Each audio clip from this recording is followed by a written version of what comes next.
Energy. So first we'll have a special address by her, and then we are going to be moving into a conversation with her that's going to be driven by Mr. Shantanu Jaiswal, who's going to be joining us virtually. He's the head of the India Research BloombergNEF, our knowledge partners.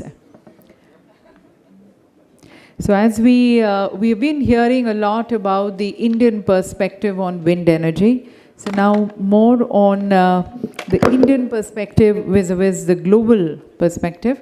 We hear more from the Deputy Director General of International Renewable Energy Agency, and I invite our Honorable Speaker, Ms. Gauri Singh.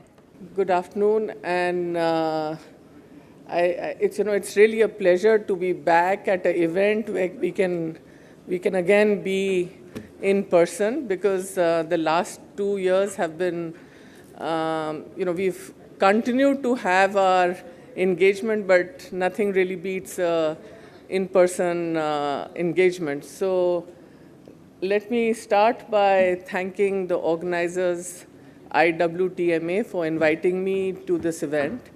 And what I really want to do is to probably speak a little bit, of course, about the global scenario, which at IRENA we develop these scenarios annually, but then maybe specifically talk about 2 areas, which for me, I think we've been talking a lot in the Indian context, but we haven't really seen any real policy innovation coming through.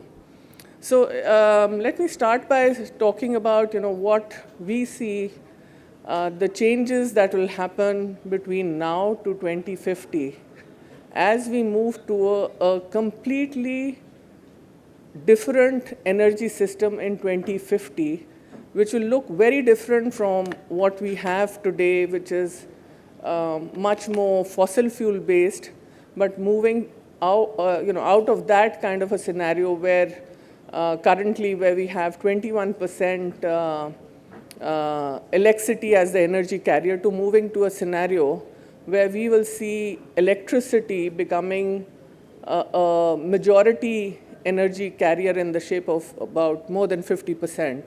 And with green hydrogen coming in to contribute about 12%, and even the electricity, 90% of the electricity we feel will be coming from renewable energy as we head on the net zero kind of a situation where many of the world leaders have committed to, including the Honorable Prime Minister in India. So we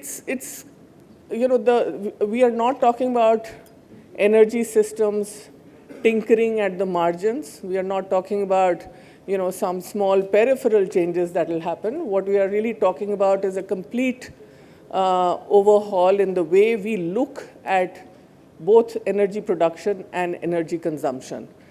In fact, just before this event, I was with POSOCO. And they were, in fact, showing me that with the huge commitment that has been made by the Prime Minister of India at Glasgow of 500 gigawatts, what are the kind of systemic changes that will need to happen in the way we manage our grids and we manage our energy systems. And even as of now, where we all know that in India, renewable energy, though we are reaching a capacity of about 30%, in terms of the actual generation, we haven't really crossed more than 9.5% in the electricity mix. But with this additional capacity, which we know will be coming mostly in the western and in the southern India, the way the grids will have to react with in terms of bringing in the additional resilience and the flexibility is quite unprecedented. It is unprecedented in terms of the scale. It is unprecedented in terms of how our energy systems will be managed in the future and planned for.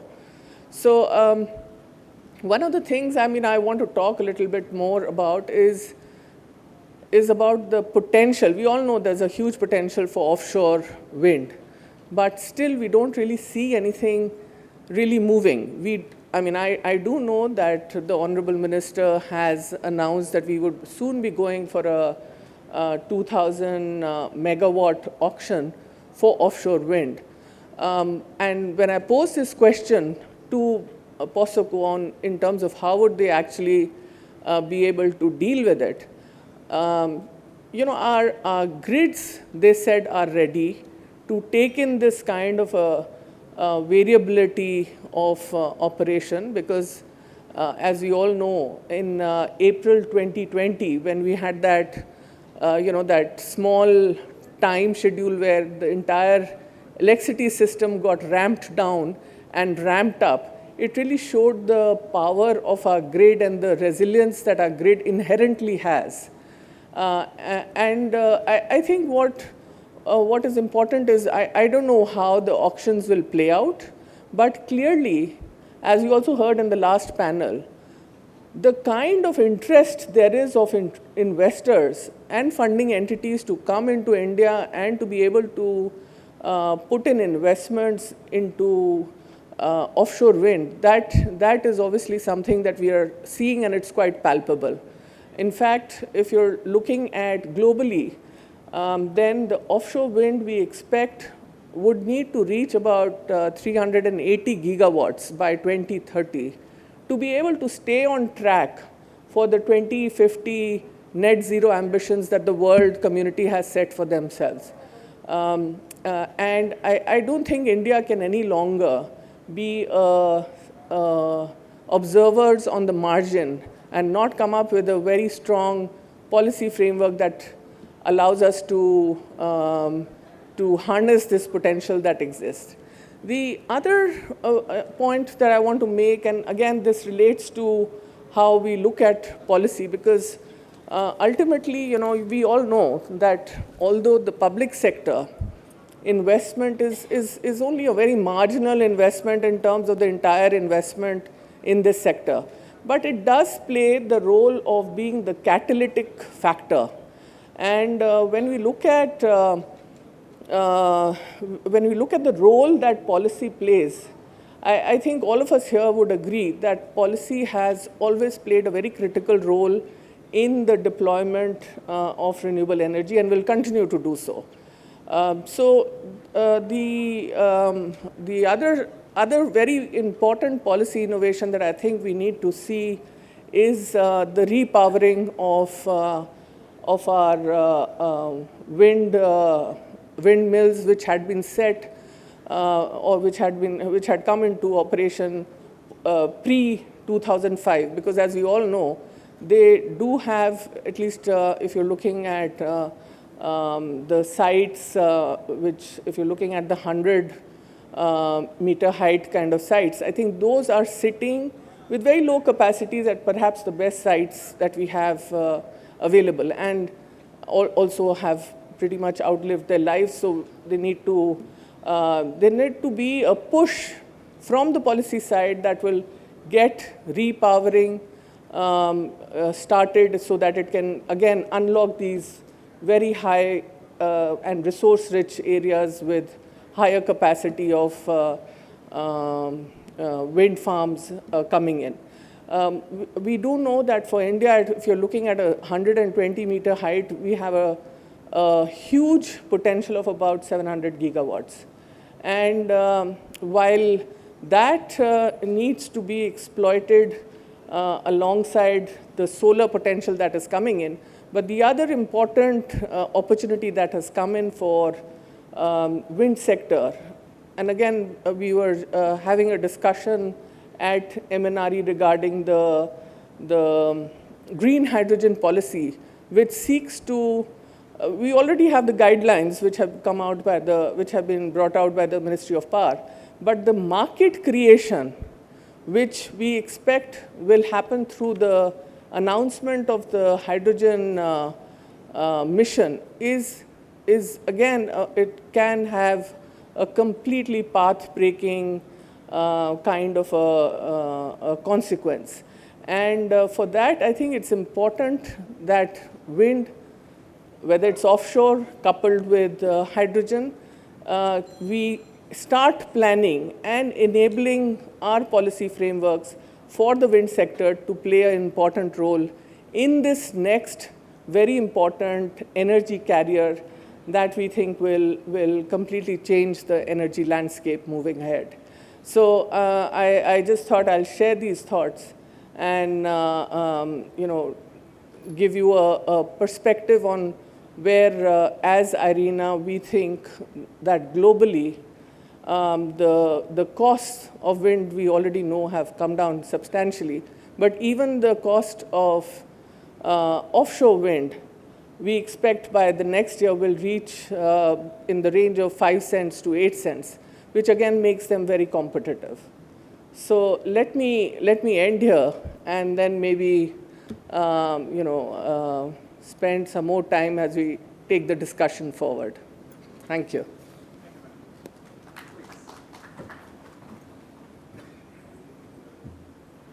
So with that, thank you, ma'am, and we'll now move into a fireside chat with, and I would like to invite from Bloomberg, he's going to be joining us virtually, Mr. Shantanu Jaiswal. And in conversation with Ms. Gauri Singh, and we also have Mr.D.V.Giri joining us in this conversation. Over to you, Shantanu. Thank you very much, and special thanks to Mr. Giri for assisting me in doing this. Well, Gauri, first of all, really welcome for this fireside chat.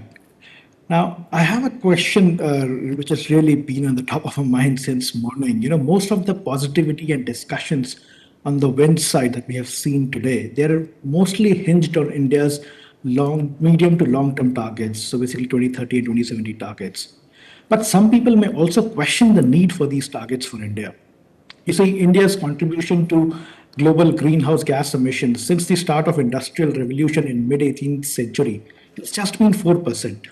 India's per capita emissions are also amongst the lowest in all G20 countries.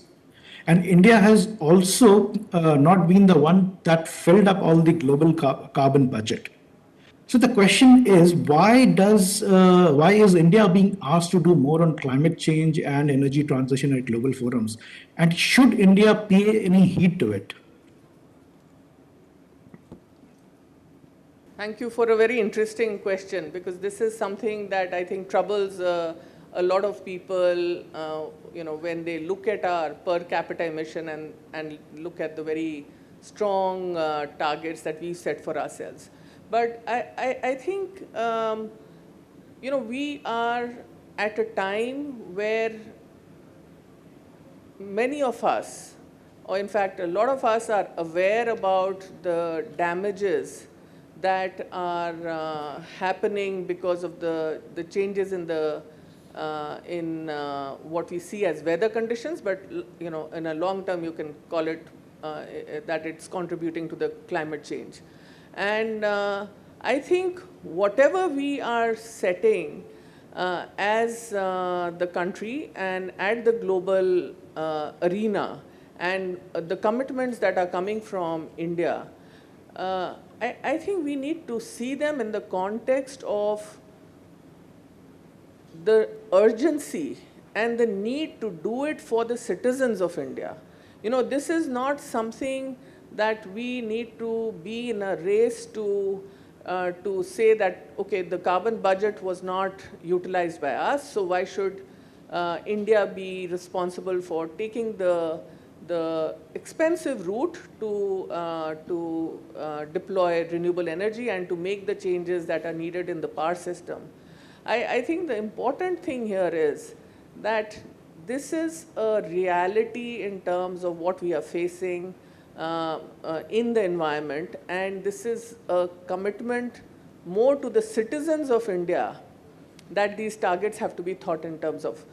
We all want to see the citizens of India move towards a more cleaner way of looking at the energy system, to be able to, and clearly it's not that if only India participates in it, then the climate change will get impacted. But clearly, because we have a large stake in this world order going ahead, I think it's important that we become important players. But more than that, what I'd like to stress is that this is an opportunity. Let's look at this as an opportunity to become the world leaders in the manufacturing, in the IPP space, in terms of frugal engineering that our excellent EPCs have the capacity to do, and to be able to lead and participate in energy transition, not just at the level of at India, but more globally. So I really see this as a game changer and an opportunity that this very strong ecosystem that we have in India of opening it up to a larger market which the globe represents. And I think we have it in the strength that our ecosystem around wind, the ecosystem around solar brings to the table to be able to make that leap and move to a much larger market. Right. So opportunities is what we should be worried about, or what we should be focusing our energies on, rather than trying to worry whether India should or should not be a part of this global transition. So thanks for that. So continuing on this part, so India will host the G20 summit next year, and it may submit a new NDC target for the country. Any thoughts on what could or should be the decarbonization plan for India? So, just incidentally, because we've had meetings in the last 3 days with Ministry of Environment and Ministry of Steel, because I did do these meetings along with the Director General of IRENA and with MNRE. I think the clear thinking that's coming out and the larger streams of, I would say, the discussions that are happening for the G20. Again, G20 is a great opportunity to showcase what we have.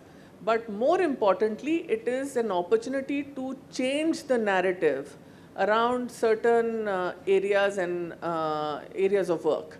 So, for example, the Ministry of Environment, amongst its many other streams, is now wanting to take up circular economy as one of the very strong streams of work.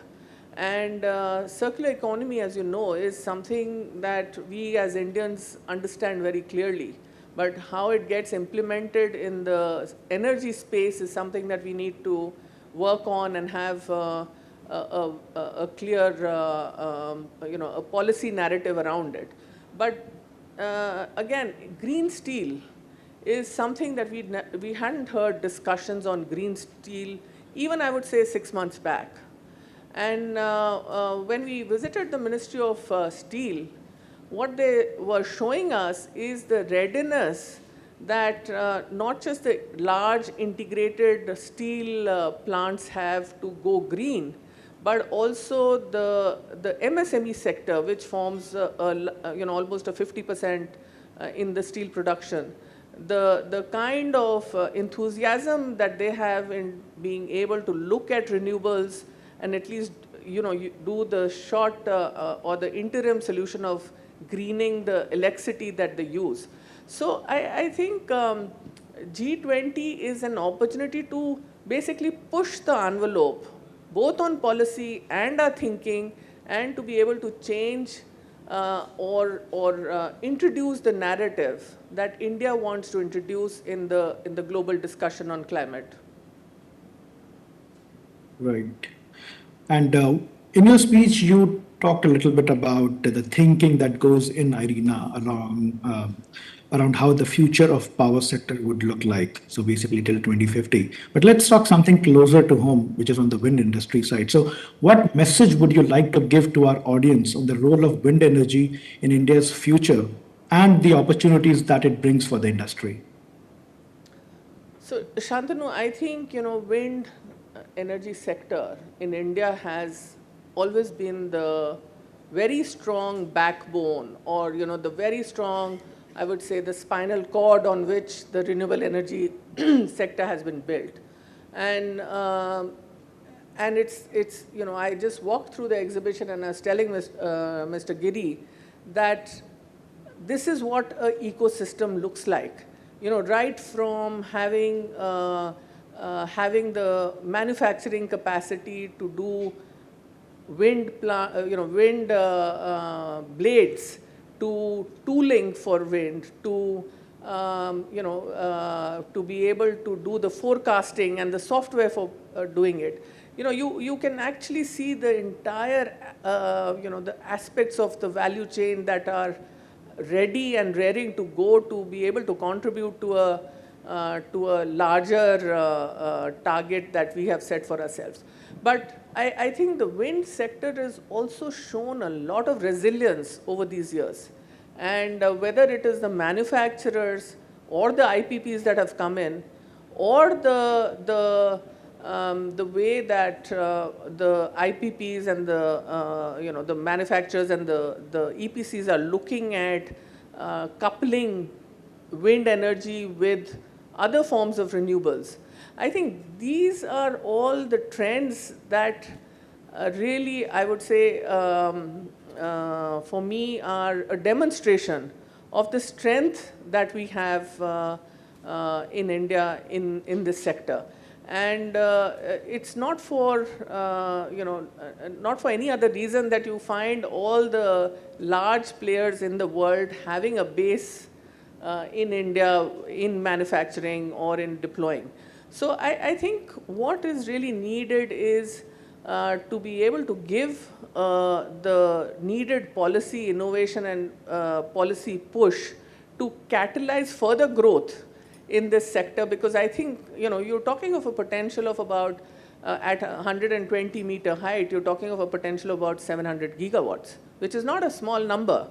And it's a number that I know that the wind industry is capable to gear itself as a growth path towards.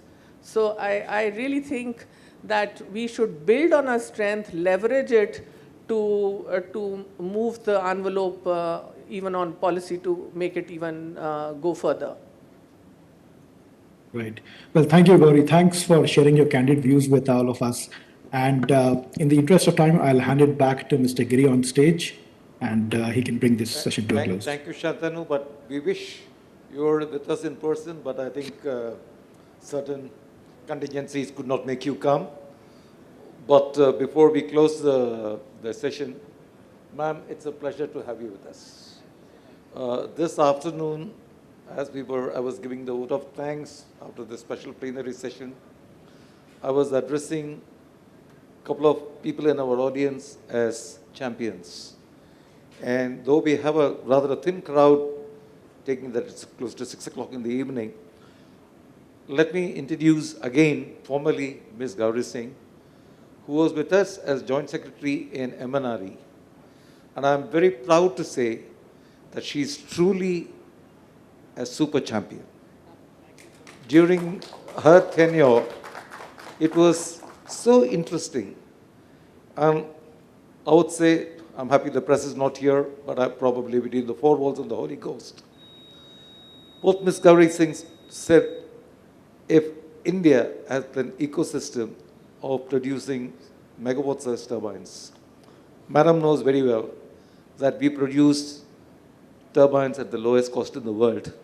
And I would steal data from Shantanu, from Bloomberg and GVAC, who has quoted this. And with low installation base in India, most of the companies who are here and the MNCs who are here today are able to cater to different geographies of the world. And ma'am, you hit the nail on the head. We know that you are holding a very strong, big position in IRENA, but your heart lies in India. And you said, India can do it with a policy push. I hope this message rings somewhere in the two ministries, and I hope that we go forward. Ma'am, thank you so much for taking your time off, and Let's give her another round of applause. And thank you very much, ma'am. Thank you again. And thank you, Shantanu. So thank you, Shantanu, and thank you once again to ma'am. And may I request Mr. Giri also to present a token of our gratitude, appreciation to ma'am, and also to felicitate her.